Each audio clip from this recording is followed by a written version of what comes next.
introverted noise. Hurry up, Daddy. Great cash, homie.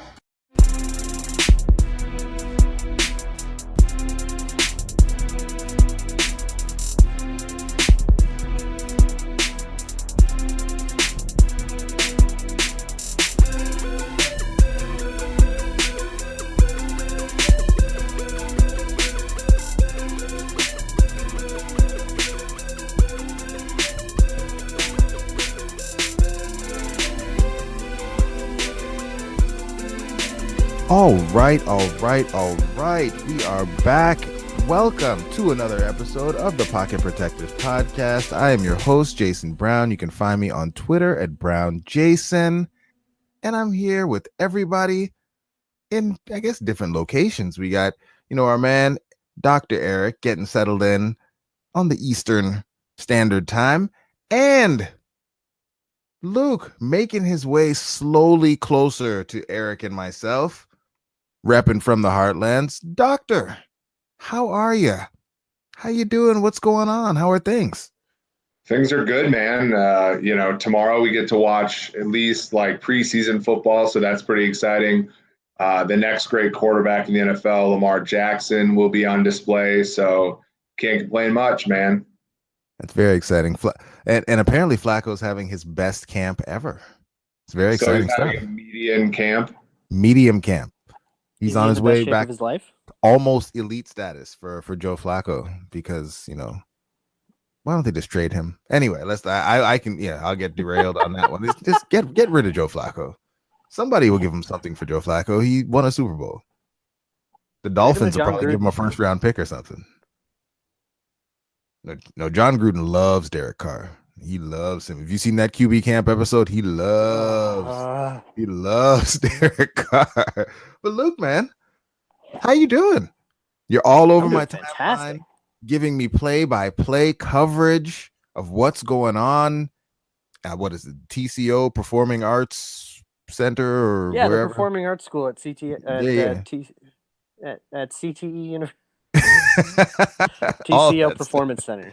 Yeah, man. How's it going? So, how long are you going to be giving us all this coverage, man? Because it's awesome. Keep it up. I did 3 days. I got 5 more practices, and then I got to get back to my day job. But yeah, I'll be there tomorrow, which is Thursday, probably the day you're listening to this, and then all the way through the night practice and a couple days after that. Good stuff. And what are you doing with all this, this information that you're pulling? I know you're live tweeting it. Are you pulling things together? You putting out articles, or what are you doing with all this information you're gathering? Yeah, I'm doing an article for every day that I'm there, which is a little bit more, kind of classic journalism stuff, getting quotes, getting stories, much more classically formatted than what I usually write. And then in the afternoon, I'm live tweeting practice and just trying to give people a sense of who's standing out, who has good plays, who's getting beat on plays. Nice. As much info as I can. And as always, you can find all of Luke's fantastic work over at Purple PTSD. Make sure you're going and checking it out. And are you getting any of these quotes? Are you recording anything going in the podcast, anything going on YouTube, or is it just everything going onto the site in written form? Shoot, I could upload all the interviews. I got them recorded, but I don't think I'll do that. I'm still doing the Purple Journal. We just actually recorded about an hour before we started recording this one. And we're probably going to be weekly on that one, uploading every Thursday now through the season. And then I don't know, maybe I'll do a show with someone else there or something, see what shakes out as the week goes on. Good stuff. Well, all right, gentlemen, we got some questions. We got some things we need to run through here to talk about a little bit. And this one came to me from the timeline. And it actually was born out of, I guess, some fantasy football kind of talk, not fantasy meeting with real football. And somebody put out a tweet basically saying, can you find another 3-13 team that upgraded at quarterback? These Vikings are absolutely loaded on both sides of the ball. Strongest roster in football. Minnesota is my number 1 team heading into the season. And that was from Frank Schaub at Yahoo. The tweet will be in the notes, so if you want to click on it, check it out. And somebody responded, Michael David Smith, saying, did the Vikings actually upgrade at quarterback, though? Last year, Case Keenum was the number 1 quarterback in the NFL by DVOA, number 3 by QBR, number 7 by passer rating, which begs the question, and that's the question I have for you gentlemen today. What is the likelihood that Kirk Cousins 2018 will be statistically better than Keenum's 2017? Eric, I will send that one to you first. Luke, feel free to hop in whenever you like. Yeah, so that's a really good question. We have, when we talk about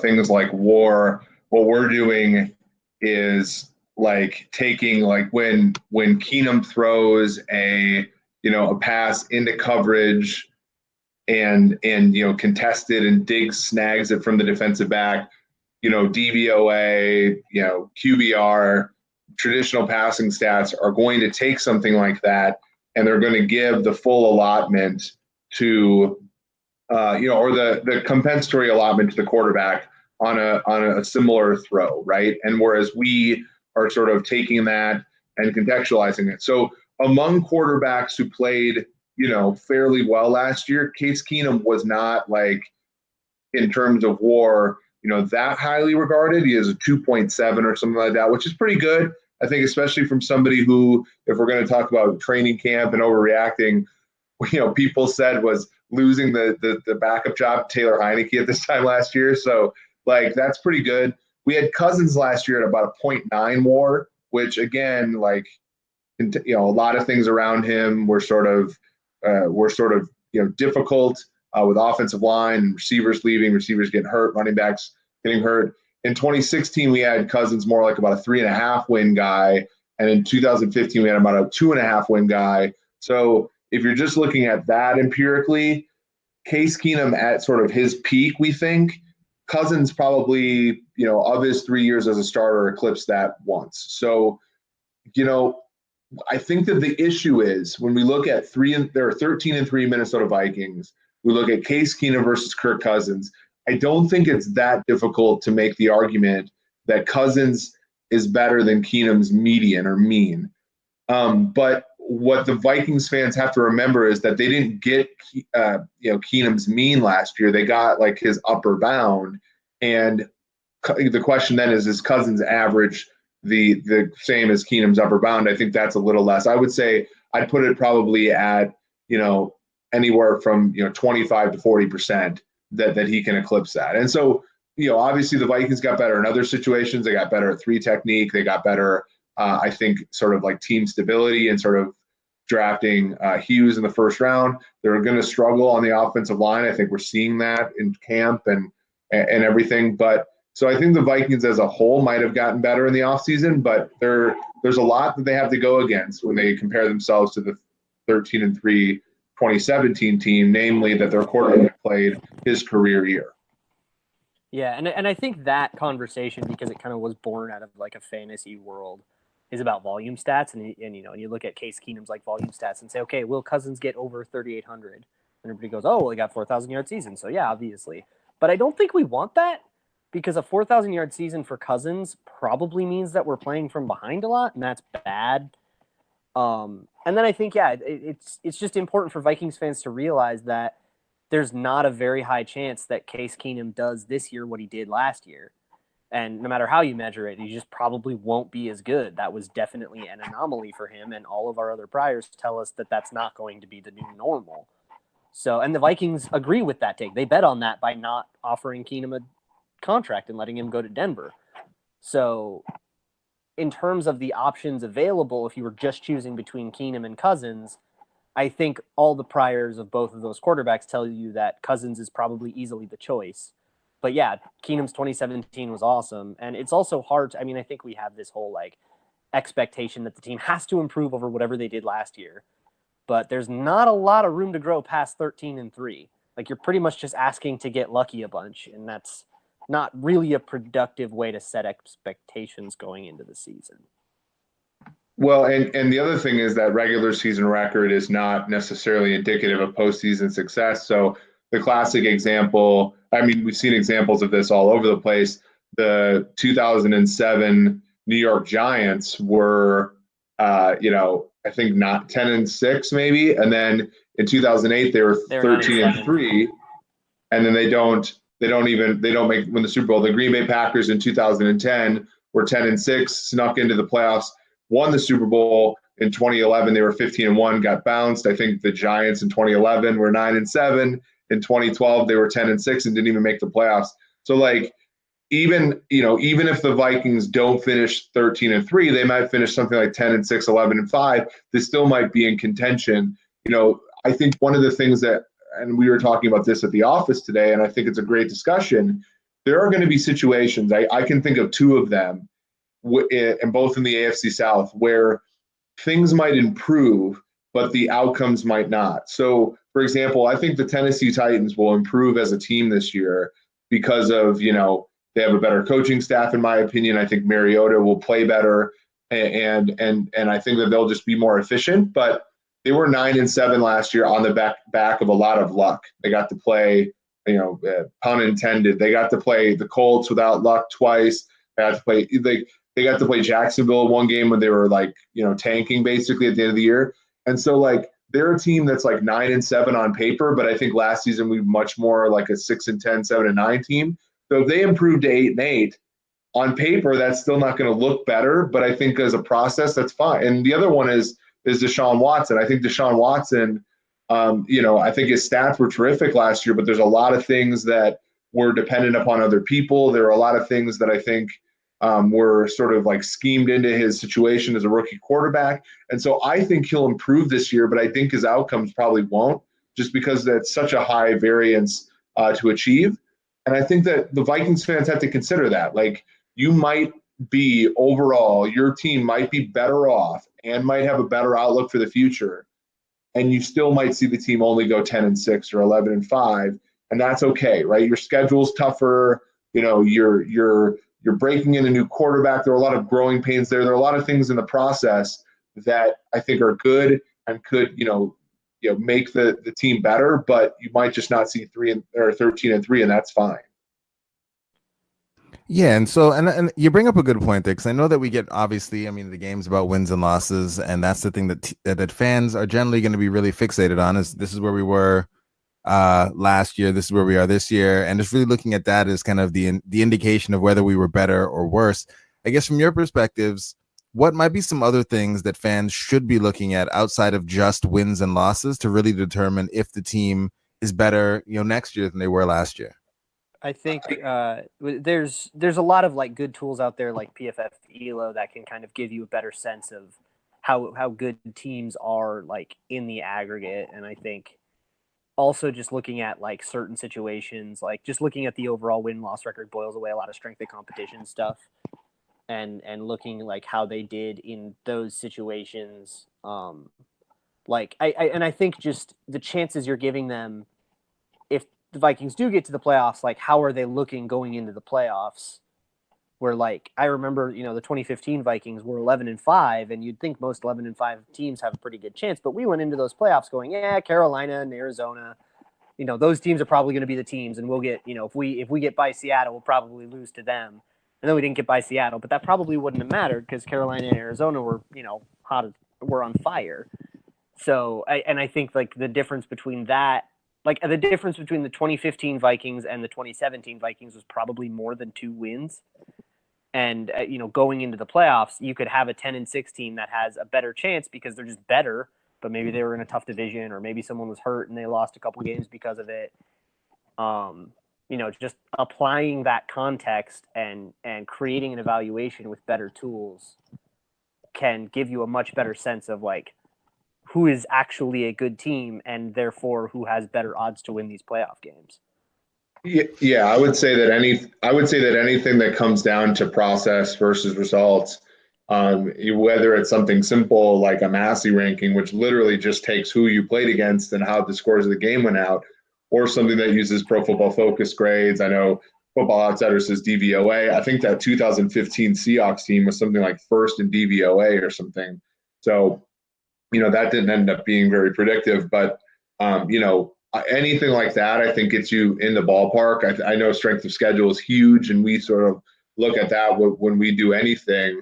and that can account for a lot of the differential. For example, when we're trying to project the NFC South, we think Atlanta has by far the easiest path in that division. And so that's why we have them on parity with the Saints, even though I think the Saints on average are a little stronger. Like all of those things, come into play. Last season, the Vikings kind of had a perfect storm because, their division, their best quarterback in the division was injured for most of 2 games they played.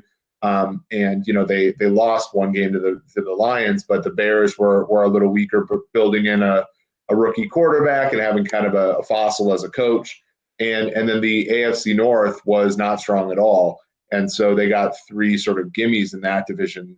It's just going to be a little different this year, and it's okay. I mean, again, if you're a Vikings fan, this team has been good. You're probably your entire life. They just, the goal should be to win the Super Bowl. And if it takes, a record that you're not quite thrilled with, but a process that's like, I think you got to play the long game. That makes sense. That makes sense here. And so, again, I think the word here is the team is going to be good, but don't freak out if they don't have the record that they had in previous years because the schedule is a little bit tougher. There's other things working against them, but they're still likely to be pretty good. And if they get in the playoffs, they should have a chance. More stuff from the timeline because, we talked about Le'Veon Bell and whether or not he should get paid the last time we were recording. And then Todd Gurley went and he got all the money. He got all the money. He got all the money that Le'Veon Bell was hoping to get. And now it's looking like with Todd Gurley getting all this money that Le'Veon Bell is going to break the bank probably in the next offseason. So it got me thinking about a tweet that Marcus Mosher put out where he basically compared the Patriots backfield and how they produced with their running back by committee versus what, a Le'Veon Bell produced as an individual. And then comparing kind of how much the Patriots were paying their running backs versus, what Le'Veon Bell was looking for, kind of making the point that why on earth would you pay one person all this when you can pay 5 guys less and get, similar production? So my question, Eric, again, we'll start with you on this one here is who had the most valuable backfield when we look back at 2017? And, how did those top running back by committee type backfields stack up when you look at them in comparison to the guys we'd consider the top running backs in the league, like Todd Gurley and Le'Veon Bell and those types of guys? Yeah. So, I mean, we had one team last year that had a positive, and I think this sort of proves the point, that had a positive expected value in terms of running the football, and that was Dallas. And of course, like Dallas spent a ton of draft capital on Ezekiel Elliott, but he wasn't actually available for a fair amount of that season. Alfred Morris, we had him. He was actually a little bit above replacement level, but he averaged a good 4.5, almost 5 yards to carry last year. Now with Ezekiel Elliott, he's a guy again kind of in that like less than a win area. We had actually the second best team running the football last season was New Orleans. We had their runners as the most valuable with let me look here. Mark Ingram about half a win and Alvin Kamara about 1.9 wins. So that in the aggregate was the highest. To speak to Marcus's point, Dion Lewis, Rex Burkhead, Mike Gillislee, James White all added to about 2 wins a season ago. So they were very valuable. Todd Gurley was in the 1.7 range and Le'Veon Bell was in the 1.2 range. So and again, we like, pass receiving is sort of our biggest thing. And, for us, that's what we're going to, sort of weigh heavily in our war models. Bell is a good pass receiver, but he had some drops the season ago. And then he was basically league average running the ball, 4.0 yards per carry. So, it's going to be one of those things where it's going to be difficult for me to really look at, somebody like, Le'Veon Bell and say, hey, let's give him all the monies, because I just don't see, how somebody who's going to command the ball, who's going to command what I would view as kind of like negative game script over the course of a long season. I don't necessarily know if that's what I want to buy into. Whereas the Patriots running backs, I sort of like think have, the analogy is sort of like low self-esteem. they like what they can get, and they don't complain much. And on average, they add to a pretty good backfield in and of themselves. Yeah, Luke, and I know that you've had I know that you've had some thoughts in terms of, the Rams, who are one of the teams that are people often think about when they are thinking about the elite teams in the NFC. The Rams are in there with the Vikings in that conversation. I guess, what were your thoughts when the Rams went and spent all that money on a running back? Here's my worry if I'm a Rams fan, and I live in LA, so I'm like kind of a low-key Rams fan. If that contract prohibits them from hanging on to Aaron Donald, they made a massive mistake. And I think most people would understand that, like, Aaron Donald means more to the Rams than Todd Gurley does, just because of how replaceable what Todd Gurley does is. But, like, in terms of Le'Veon Bell, like, a run to Le'Veon Bell is a pretty bad play by EPA and by Warrens. It just, the more you run to Le'Veon Bell, the more 2 and 3 yard gains you're going to have, and that's just not going to be enough to keep yourself ahead of the chains. Todd Gurley, I think, had himself a pretty good season last season, and I remember, and this might go to a conversation we'll have later, but I remember when you were talking about just run versus pass in general, that the 2016 Rams were so bad at the pass, it was like one of the only outlier times where a run to Gurley was better than a Goff pass in 2016. I think if he can be a good passing weapon and those plays can be successful and keep you ahead of the chains and keep things moving and then even create explosive plays every once in a while, then he's going to be as good as any pass catching threat, right? Just a matter of whether or not the yards come before or after the catch, and ultimately you don't care. But I think if you're going to come in with this like pound the rock mentality, now that you've paid your running back, $15 million average a year, and then you're going to come in and like run him too much because you feel like you've committed to it, then I think you're just bamboozling yourself. Oh yeah, random question, just because Luke reminded me of it. What does like Todd Gurley's war look like versus, like, I guess, the Stefon Diggs? I know that you guys referenced some stuff like that in that NFC North preview. Yeah, so Stefon Diggs was the most valuable non-quarterback in the division over the last 3 years. So you're talking about Diggs a season ago was about 1.27 WAR.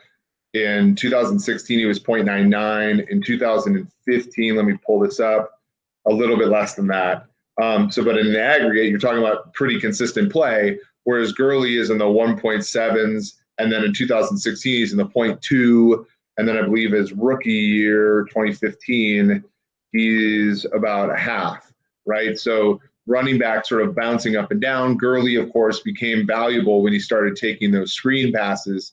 But again, that's kind of more dependent upon scheme, right? And getting him those types of opportunities.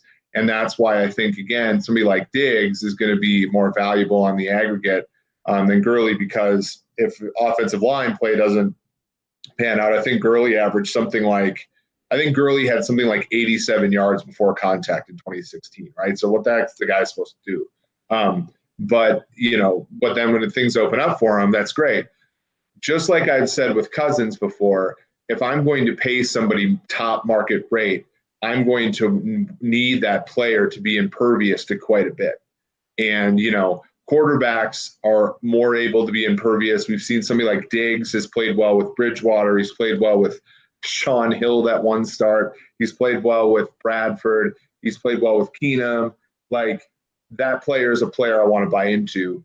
Cousins, yeah, you guys all know how I feel about Cousins, but it's a little bit more dependent upon the players around him. And so that's the thing with Gurley. It's like you can get this top level performance from him, but you can also get somebody who's barely above replacement level because the situation beckons. It's the same thing with guys like Elliott. Last year, the Cowboys game script was not conducive to him being as good, as valuable as the season before. But that receivers, quarterbacks, as Luke said, guys that rush the passer, coverage players, less so dependent upon that. I like the only angle to this that I think you could make it defensible is if the Rams are prepared not to extend Jared Goff if he doesn't end up being elite. if he ends up in that sort of like Dalton, Flacco, Cousins, frankly, range, then and the Rams say, okay, we know we have a good team and we know we have a great coach and we know we can scheme the guy up, and they just draft another guy high again. That's like, I think what makes this make sense. But with Goff and with Donald's contracts, Marcus Peters sort of on the board, coming up here, it makes less sense to me. I think there's a misconception with running backs too, especially like Gurley, where you go, well, he's going to touch the ball so much more than any of your receivers are. People said that about Elliott a lot and about Le'Veon Bell a lot. Well, pay him because he accounts for a third of your whole team's touches, and that's kind of like a participation trophy, isn't it? Like a run to Bell or a run to Gurley is just not going to gain you as many yards. It's not going to bring you as much progress as, say, a target to Brandon Cooks. So you're going to be incentivized to throw to Brandon Cooks more than you are to run to Todd Gurley, because theoretically a Todd Gurley run is not as good as a Brandon Cooks target. So I think even though you maybe will do the suboptimal thing twice as much because, I don't know, we're figuring that out. But if you're going to do the suboptimal thing more, the fact that it's suboptimal should be a lot more important than how often you plan to do it. You shouldn't pay someone for participation. You should pay them for being valuable. Perfect. And doing the suboptimal thing more often is a wonderful segue to a conversation that was had on the twitter.com, where I feel like somewhere along the way we lost the plot of what it was we were actually talking about. But Eric did bring a lot of really, really, really good information to bear that I did want to I want to revisit it. So I guess the initial question, as I understand it, was if a team is just terrible at throwing the ball, should they run more? And will running more give that team a better chance to win than relying on their terrible quarterback? I guess if you want to put this more in perspective, think the Vikings through basically all of Adrian Peterson's career that wasn't 2009. And did it make sense for them to run the offense through Adrian Peterson because he was so good and all of our quarterbacks were so bad? Eric, what say you? So first off, I'm going to extend the olive branch to Flip. Flip, glad that he engages in this stuff. For me, the question is great, right? So you just asked, should the Vikings run the offense through Adrian Peterson? And I always sort of back 10 years ago, I used to ask this question to Packer fan friends. I said, do you guys want Adrian Peterson? Because I feel like he would just slow your offense down, whereas, and back then I didn't have the analytics with me, but I felt like I was getting close to the answer. Now, there's two different parts of this question. The first one is, should you build a team where this is your strength? And the answer to that is unequivocally no. I posted sort of like a graph I made really quickly, but basically the idea is that every single team in the NFL is a negative expected points team running the football, except for random teams every once in a while. Last year, there happened to be one team that was positive. That was Dallas. In 2016, I think there were two, maybe the Jets and the Bills. Neither team made the playoffs.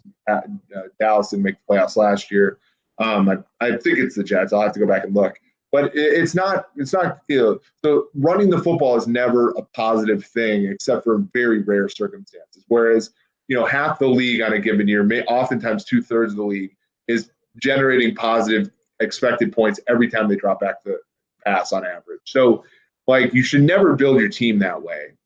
But the next question is, given your team is built this way, should you run the ball more? Should you, and as I think Flip said, play to your strengths? And I think that that's a really interesting question because, we did know that, 2012 was one example where the Vikings averaged more expected points running the ball than did throwing. So in that particular case, I think you can make the case that running the ball is a better play than passing. However, when you look at situations where teams are, like second and long, even first and 10, like those things shrink even more. Running the ball on those long yardage situations is a sucker play. And so even teams like I looked at, the 2016 Houston Texans I looked at for a different question. And even though Brock Osweiler was one of the worst quarterbacks in the NFL, they were still more efficient running the ball or throwing the ball than running the ball on long yardage situations in that season. They were just bad at both. They were less bad at passing than they were at running. So, I think, it's one of those things. And I brought up a few, examples from, psychology, basically this idea that people are risk averse and people do what's comfortable. So the classic example is, when, health insurance, people will take basically high premium, low deductible insurance over, the alternative because it feels good to like know that if, you need it, you don't have to pay out that much, even though if you do the calculation, the actual high deductible, low premium is actually a better expected value. People will almost always go for the former situation because it like sort of feels more safe. I think that running the football is very much along that path where people are like, well, I'm playing to my strength and we don't have a good passer. But if they actually did the math, I think in most cases, even bad passers are better at throwing the ball in long yardage situations than their team is at running it. And I think the last kicker, we talked about this last night on Twitter with Hermsmeyer and other people, quarterbacks that aren't very good are probably going to be more efficient on first and second down than they are going to be on third down because other teams know they're passing on third down. There's some level of deception on first and second down. So if you have a quarterback who isn't very good, that's where you can kind of elevate his game. I think it's important to kind of, when you're deciding, okay, am I going to be run first or pass first, or will I prefer to run or pass? Remember that this is what you do, not what you do relative to the rest of the league. Relative to the rest of the league is a great way to evaluate teams and like predict outcomes and stuff. But if you're a decision maker, maybe I'm worse at passing than the rest of the league and I'm better at running than the rest of the league. But that can be true, and also passing still gets you more production and gets you closer to first downs and makes it easier for you to move the chains. So, if a bad passing play is still better than a good running play, then I'm going to take a passing play that's just not as good as everyone else's passing play, because at least that gets me, that gets me closer to moving the chains. And if you are a team with a crappy passing game that's contending, you probably are doing so because of a crazy defense, good defensive effort, or a corner case scenario like 2012 Adrian Peterson. So honestly, playing to your strengths, like if you just look at, my running versus my passing and forget the rest of the league, and not I'm 28th in this and second in that, but just running gets me this much and passing gets me this much. Or a way a coach will actually look at it is, running out of this set, this play, this zone run from the blah, blah, blah gets me this much versus passing out of this set gets me this much. And if passing is always higher, then pass. And if you are one of those rare teams where running gets you more EPA than passing, then yeah, run. But that's going to be a corner case scenario. And building that for a corner case scenario is a fool's errand. Fool's errand. I like it. So the other part of that, I guess, was one of the things that Flip brought up that I thought was also interesting is that, so you're a coach. Obviously, we know what the numbers say, but a lot of the times, the numbers don't strike the emotional chord that you need when you're dealing with kind of the realities of people. And so if you have, say, Christian Ponder as your quarterback, but Adrian Peterson as your running back, maybe your locker room's like, why on earth are we letting Christian Ponder throw? Why don't we give it to Adrian Peterson? Like, we're losing. Why wouldn't we be losing with our best players being the featured players? How do you navigate a situation like that where the numbers, like you said, people are generally speaking going to they're going to be drawn towards the thing that feels safe, and passing and failing, I guess, for whatever reason, it feels riskier than getting that 2 yard or 3 yards maybe on first down when you run the ball. How do you balance those things out when what you're asking people to do might be that thing that doesn't feel as safe as what they're accustomed to? I mean, I think this is the issue, right? Like, this is why we've made not as good of progress as we should have in this space. The issue is communication. I mean, ultimately, like I thought, Mackey and Judd, which I think is a great radio show, they had Gabe Kapler, who at the time I think was an analyst. He had a blog, and now he's the manager of the Phillies. Basically, talked about when Joe Madden was his coach in Tampa Bay. One of the analytics guys came downstairs, and he's like, how do we? Gabe, you really like, what's your favorite pitch? And he was like, well, I like high fastballs. And they're like, well, let's look at this chart. And like, this is how well you do swinging at high fastballs. And he's like, that was the first time somebody ever told me something with numbers that, made me change the way that I play the game.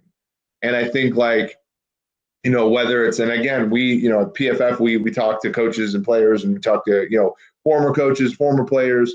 And like, the issue, I think, is partly on us, man. I mean, we have to, talk to people and say, what is it about running the ball that you think is beneficial? And actually, some of their reasoning, I think, is fairly sound. I think, quarterbacks, for example, need a mental break, every once in a while. So far be it for me to say you should throw every down, right? I think that's a plausible reason to run the football.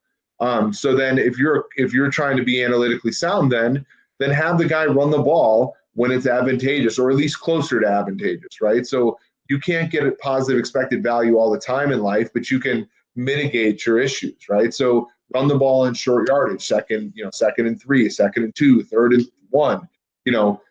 Like, you obviously do have to live within the confines of the players that, and the people, the humans that you deal with when you do analytics and you do numbers.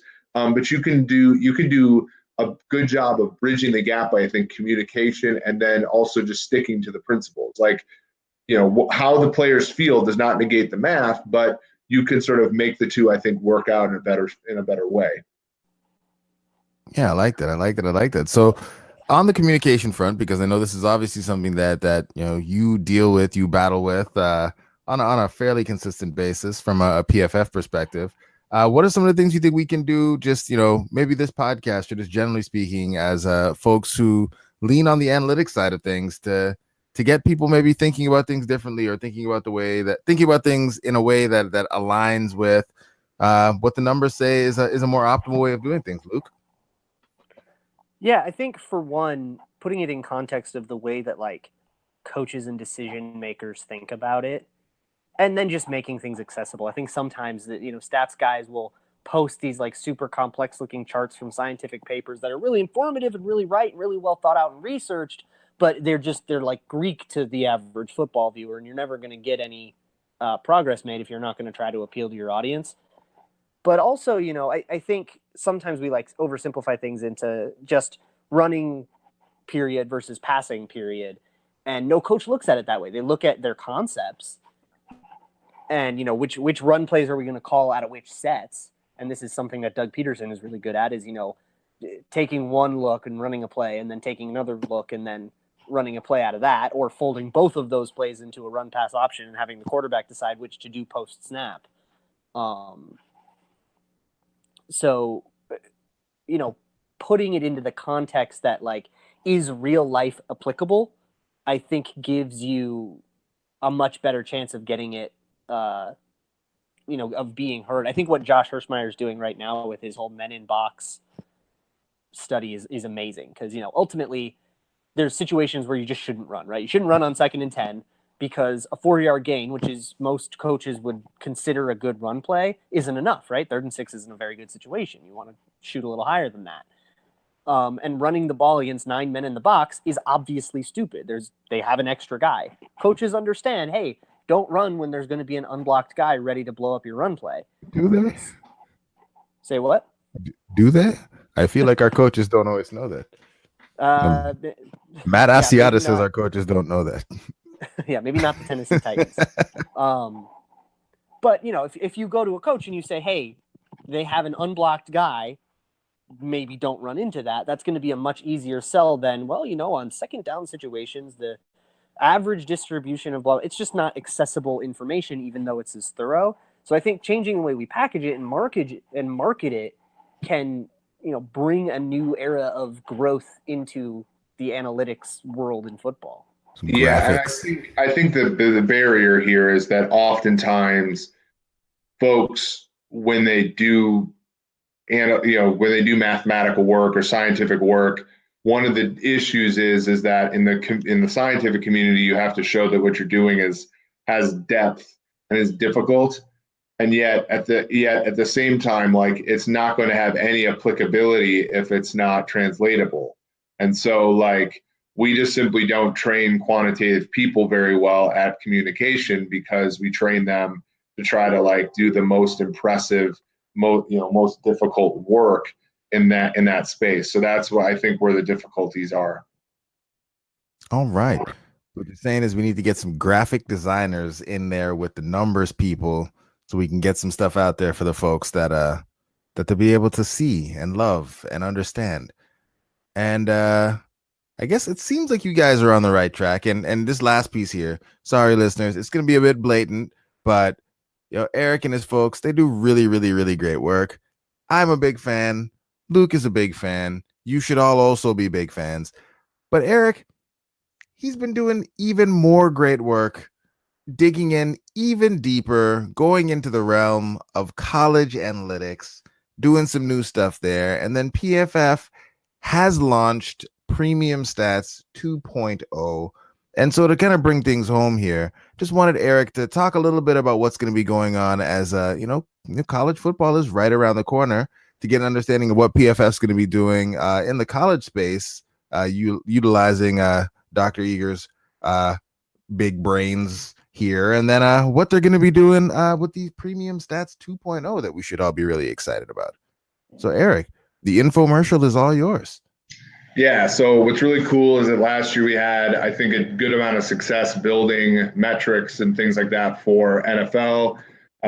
We've always kind of been an information site, and I think that starting last year we started to do a good job of using it to contextualize our information and be predictive.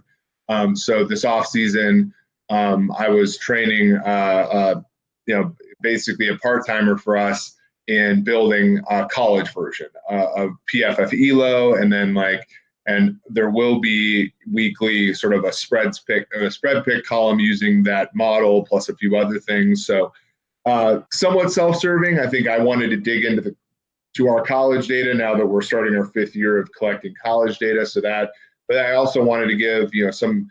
My colleague and friend Ben Brown has kind of been really, he's probably going to be producing the majority of that content this year, and so so hopefully you guys will enjoy his stuff. But it's also kind of for me to look at our college data and poke and prod at it, so then when it comes time to start to give some of our team clients and also you guys, the consumers, college to pro content will be sharp there.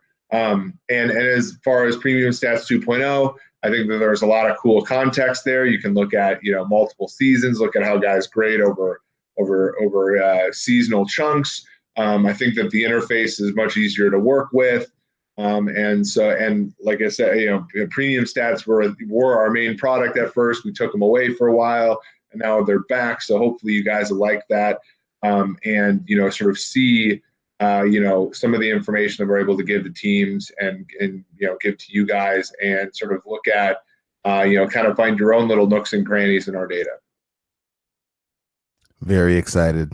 Very, very excited about all the productivity that will be lost with me digging into PFF stats to answer silly questions that get posed on Twitter. It's usually something from Twitter, whereas someone says something, it's like, I wonder what that is. Let me go spend the next hour and a half digging into PFF to see if I can find the answer for that, to share with absolutely no one but myself. So looking forward to it. And before we get out of here, I know that the latest episode of the forecast is up. The link to that will be in the show notes. Eric, is there anything else from you, George, or anyone else at PFF that you'd like to plug before we get you out of here?